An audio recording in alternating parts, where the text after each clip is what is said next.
Hello and welcome everyone. I am Joanne Weber and I will be your instructor for this introductory course in American Sign Language, which will be signed either ASL or like this.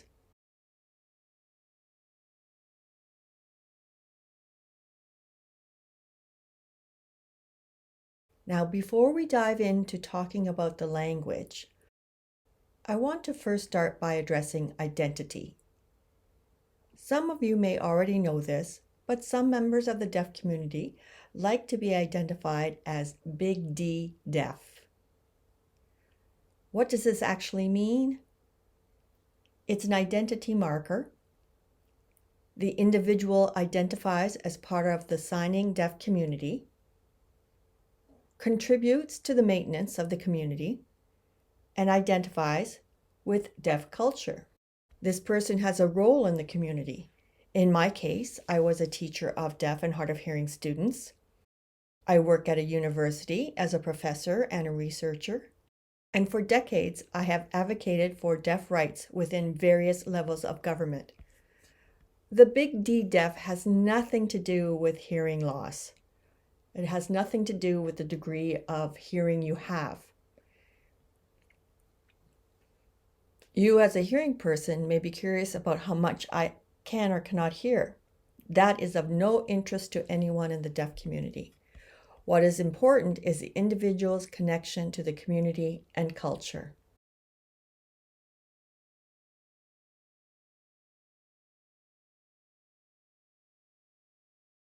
So what is meant by little d deaf identifier?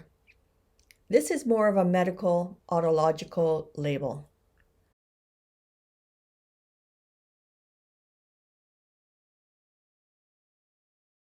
The deaf person may prefer to speak, may identify more closely with the hearing mainstream norms, and may describe themselves as having a hearing disability. This person likely has no or very little contact with the deaf community, might seek supports from the A.G. Bell Association or Hard of Hearing associations. The actual hearing loss in those identified as little d deaf run the gamut. Mild, moderate, severe, profound. I myself have what's audiologically labeled a profound hearing loss.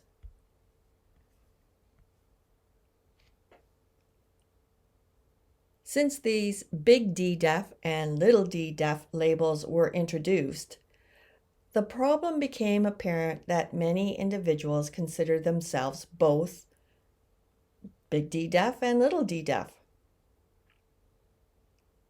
As more students graduated from the mainstream educational system, perhaps acquiring some spoken language, perhaps able to use some residual hearing, the deaf community did not see them as deaf enough.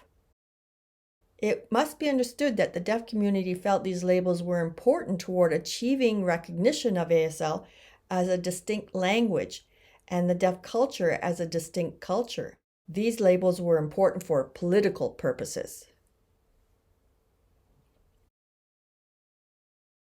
Deaf scholars are now beginning to eschew the big little d deaf labels in an attempt to be more inclusive of all deaf people, regardless of their signing fluency.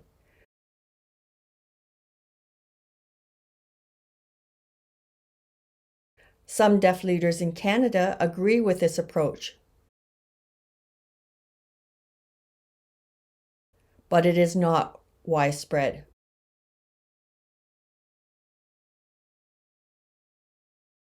Given this current debate, it's best to follow the wishes of the local deaf community, which in Edmonton still identifies as Big D deaf.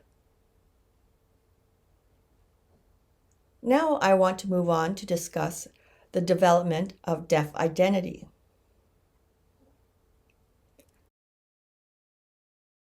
Glickman's research identifies 4 states of cultural development of identity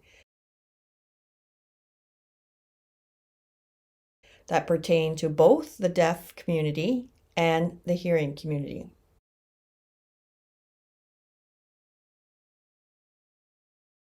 Culturally hearing individuals view deaf people as deficient, inferior, broken. Their perspective is that deaf people are disabled and require interventions to fix them. Culturally hearing people come from an audiocentric value, frame of reference, and beliefs regarding the ability to hear and use spoken language are primary. Culturally marginal individuals hold beliefs that may shift back and forth between the hearing worldview and the deaf worldview. They're not entrenched in either perspective.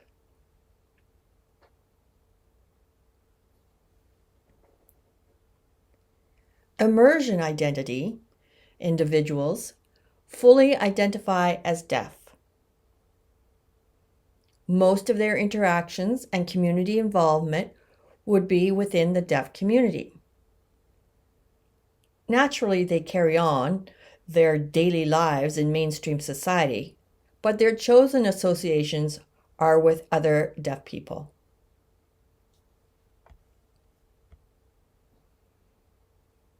Bicultural identity individuals are competent and comfortable in both worlds. They understand the differences and similarities of the norms and behaviors of each community and are able to successfully navigate between the two.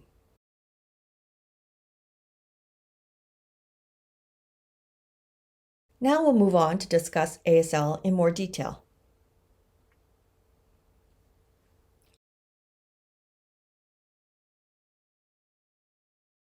American Sign Language involves the visual modality, whereas spoken English involves the auditory modality. The challenge is for you to set that aside. Your vision is going to be doing the work of language learning.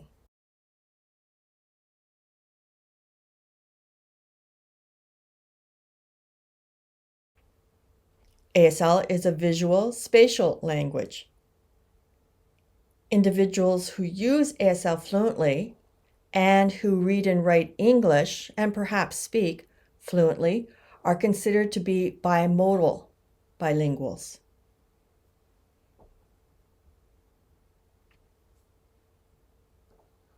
As a visual spatial language, it is perfectly compatible with expressing abstract ideas. As a researcher and scholar, I have presented in ASL numerous times on complex and abstract topics, and I am in no way constrained by using ASL. It is not a code with limited functions. It is a fully evolved language capable of fulfilling the same functions of all languages, whether spoken or not.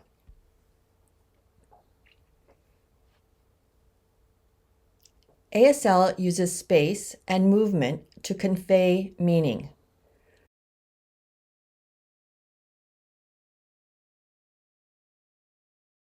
By using space and movement, I can show directionality of an object or a person. The movement and space indicate toward, away, to, from, and the subject-object relationship. For example, you to me, or some third-person relationship. Movement can also show adverbials through the speed or intensity of the motion. Multiple meanings are embedded in space and movement. Contrary to some of the misunderstandings out there, ASL is not signing an English word order. People who are signing and talking at the same time are not using ASL. ASL can only be produced when the signer's voice is off. There is no such thing as a word-to-word equivalence between languages. The same is true between ASL and English. Any given word in English does not have a single equivalent in ASL, and the reverse is true. Any given sign in ASL does not have a single equivalent in English. Beginning learners of ASL are unaccustomed to using their faces to the extent required for a signed language. Movements of eyebrows, mouth, etc. show important grammatical features that when they are not present, your signed sentence is incomprehensible. There are common English expressions such as have a nice day, which are signed in this way, but is not ASL. These English intrusions have been incorporated into the pragmatics of many deaf people's daily communication in ASL, which serves to identify their linguistic repertoires.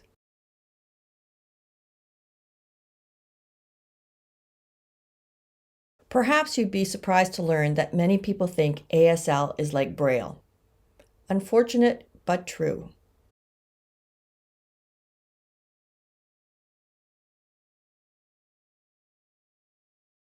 Linguists have and continue to thoroughly study ASL, and it is beyond any doubt that ASL has its own phonology, morphology, syntax, and semantics, just like every other language.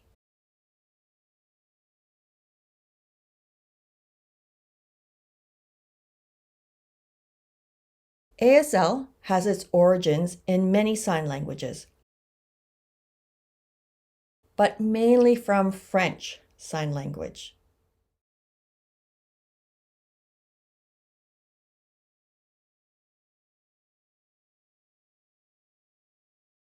Laurent Clerc was a deaf teacher at a school for the deaf in France. He was convinced to travel to America in the early 1800s to help establish the first school for the deaf in Hartford, Connecticut.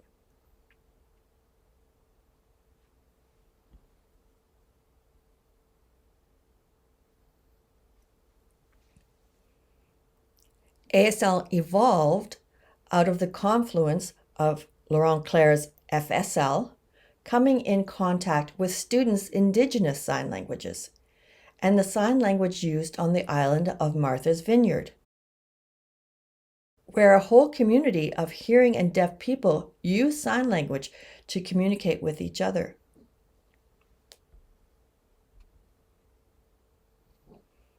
American Sign Language is used primarily in Canada and the US.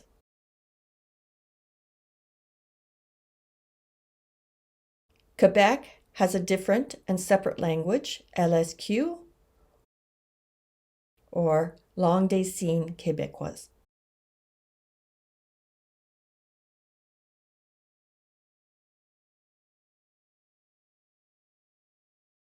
Mexico and Brazil each have their own native sign languages. Again, ASL is used primarily in Canada and the United States. In England, while they speak English, the sign language there, British Sign Language, BSL, is nothing like ASL. The two languages have nothing in common. So while they have the same spoken language, the sign languages have no connection at all.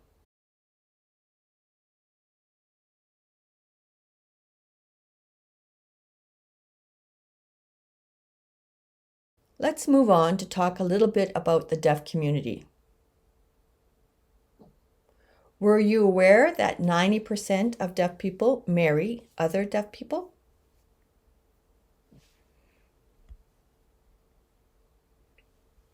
Deaf people have the highest rate of ethnic intermarriages than any other group.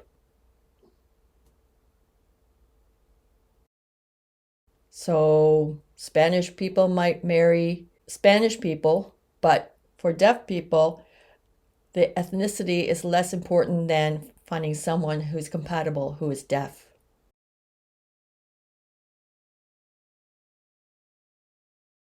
Deaf people marry each other for love, the comfort of shared communication, the ability to share friends, and share a common identity and life goals.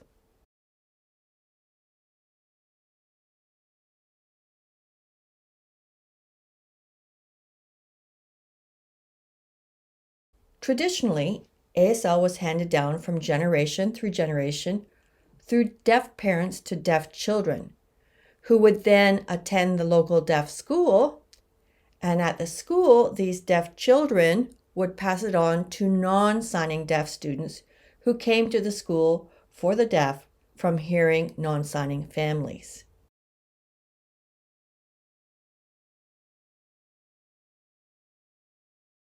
Current educational policies encourage deaf children to be placed in mainstream environments.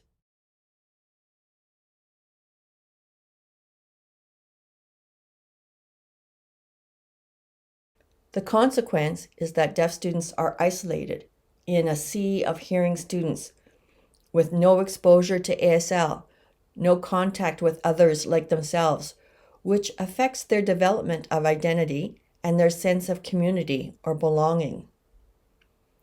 This practice has had by shrinking the deaf community.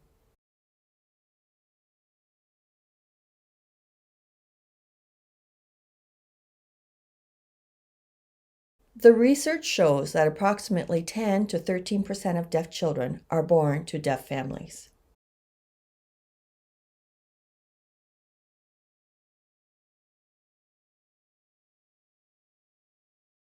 A 2005 study indicated that the total number of students exposed to ASL is lower than 50%.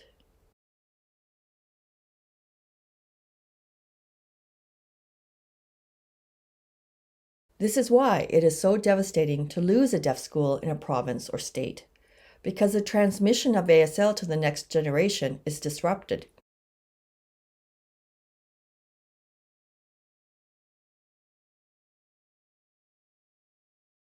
As mentioned earlier, ASL shows grammatical features through the face and head.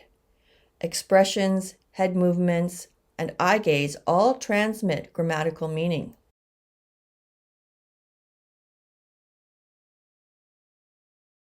I'll demonstrate two signs that are glossed as late.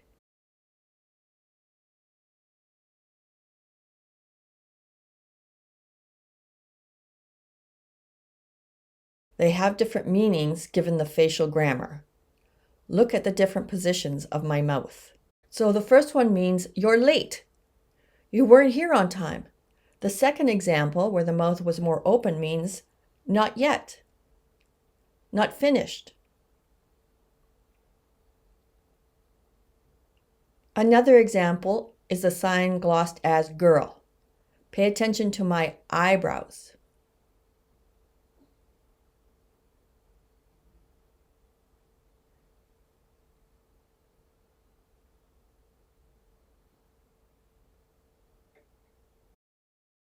The furrowed eyebrows for the second girl point indicates a question. Was that the girl? The first with the more relaxed eyebrows was just a statement. That girl. So that's why we can't wear masks learning ASL. You'll miss too much of the grammatical features. If you're wondering where to focus your attention when talking to someone in sign language, you always watch the face. That's where the grammatical signals are. Your peripheral vision will see the signs. In this sign glossed as far, even though my hand is signing comparatively far away from my body, you shouldn't move your eye gaze to my hand. Just keep watching the face.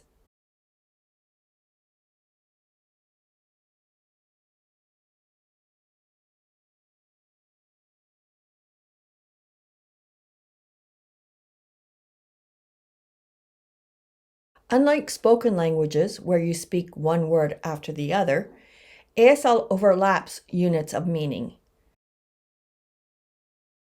That can be a challenge for beginners. You'll learn to get into a new headspace where you are visually taking in multiple signals at the same time.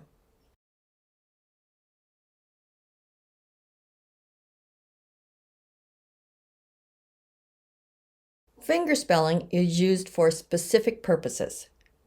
You would fingerspell proper nouns such as names of people or places, to specify brand names, for example, to identify cars like Chev, Lexus. Fingerspelling does not replace signs. Some may think that they're able to communicate with any deaf person just by using fingerspelling, but that's not how it works. The fingerspelled alphabet can be used in artistic forms. There are very creative, what we call ABC stories. When reading fingerspelling, you should look at the signer's face. You're not looking at the hand to try to decode each individual hand shape, like C-A-T. The goal as you get better is to take in the whole visual field. It's definitely a different way to take in language.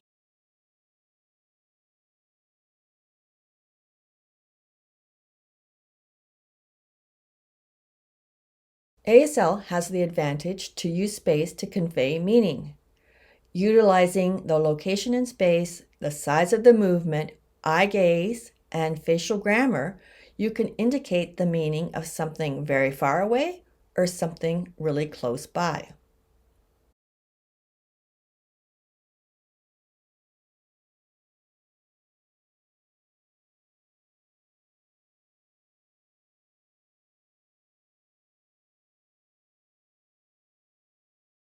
Space can be used to show the linguistic function of contrasting. By shifting the shoulders, focus changes between two things. That person is very tall. The other person is quite short. This is where Edmonton is situated relative to Saskatoon. I love chocolate, but I can't stand pop. This feature allows you to compare or contrast people, places, things, or ideas. ASL uses space to convey time concepts. Anything referring to the past tense would have a movement backwards in space. So any sign going backwards, like this sign, yesterday, indicates past tense. For present tense, signs take place in the space directly in front of your body. This is the sign for now. Anything referring to the future tense would have a movement forward in space. Tomorrow, a sign like this, with a forward movement.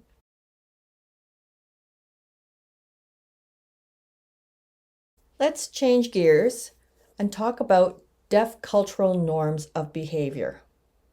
How do you get a deaf person's attention? You can't just say their name. You can tap them on the shoulder. You can wave your hand if they are looking in your general direction, but don't overdo it. That's not cool. Obviously, if they are looking away, then there's no point in waving. You'll just look like a fool. Don't wave in a person's face. That's terribly rude. So wait until the person is looking in your general direction and wave discreetly. No antics needed.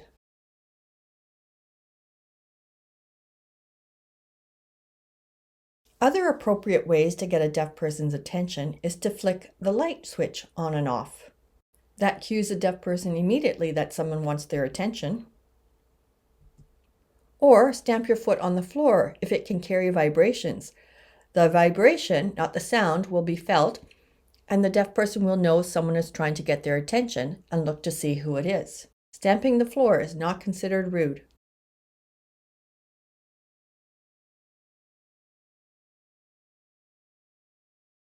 If you see two people signing with each other and they are blocking your way so that you can't get to where you're going, the best thing for you to do is just pass through the space between them.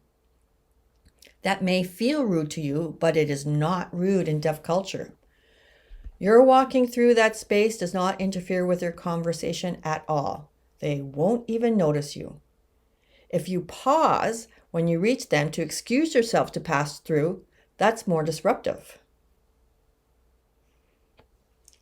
Unbelievably, some people actually bend down and pass between two signers.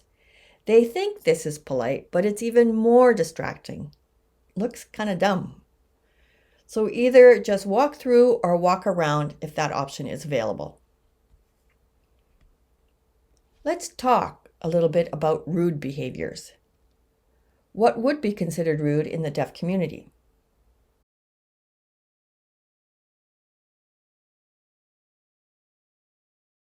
Watching the sign conversations of deaf people is the same idea as eavesdropping.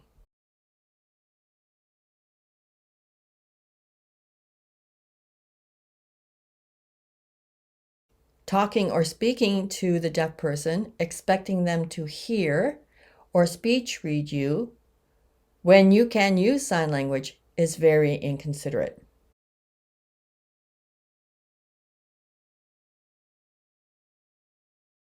Physically pushing people aside so you can pass through would be considered rude. That's rude to everybody. Unlike one of the previous examples, in this scenario, it is the same for the two communities. Asking the deaf person if they can read lips is extremely rude. While you may think it's a neutral question, it's not. You're implicitly showing you want the burden of communication on the shoulders of the deaf person. They need to speech read you. That's not fair. Communication requires both parties to take responsibility. It's a common enough question, but it's irritating.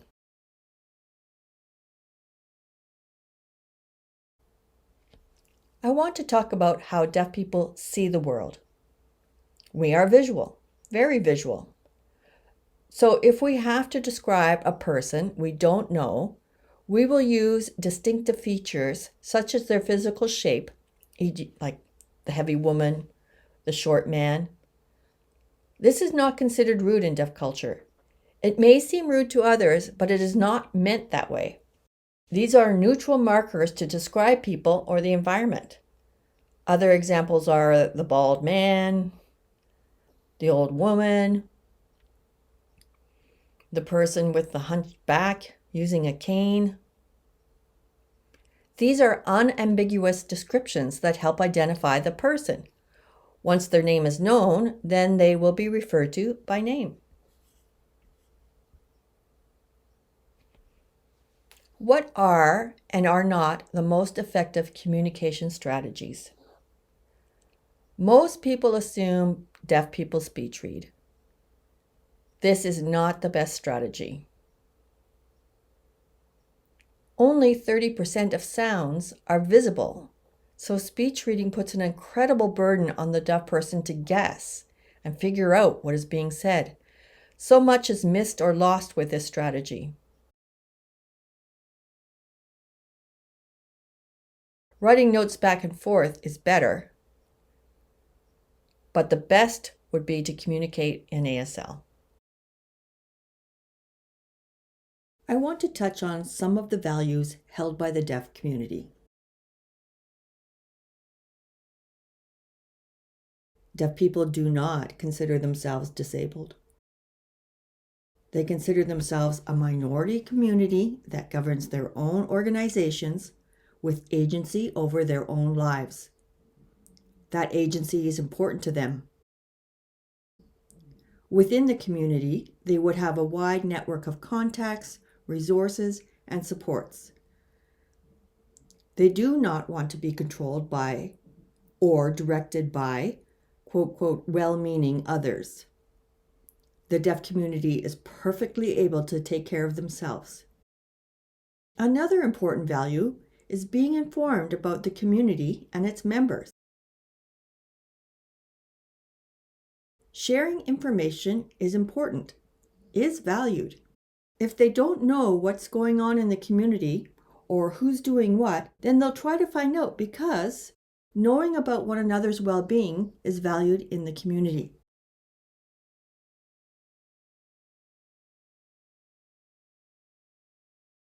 The deaf community functions as a collective.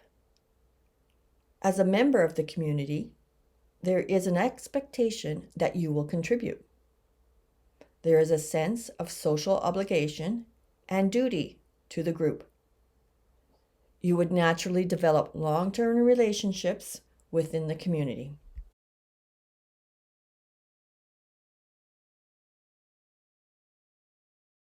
What we do not value is fixing our hearing status.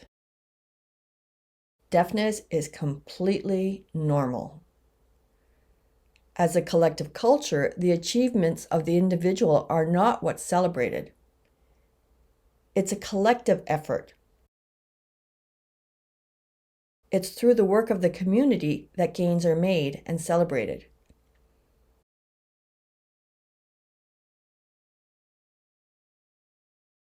Getting my PhD was not an individual achievement.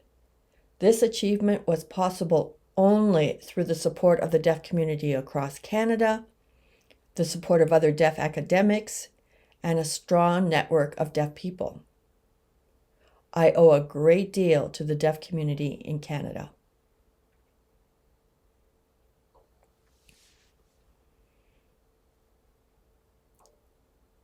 Lastly, I want to discuss terminology. More importantly, the terminology not to use, such as deaf and dumb, deaf mute, and hearing impaired. Hearing impaired, that's a no-no. We reject these labels.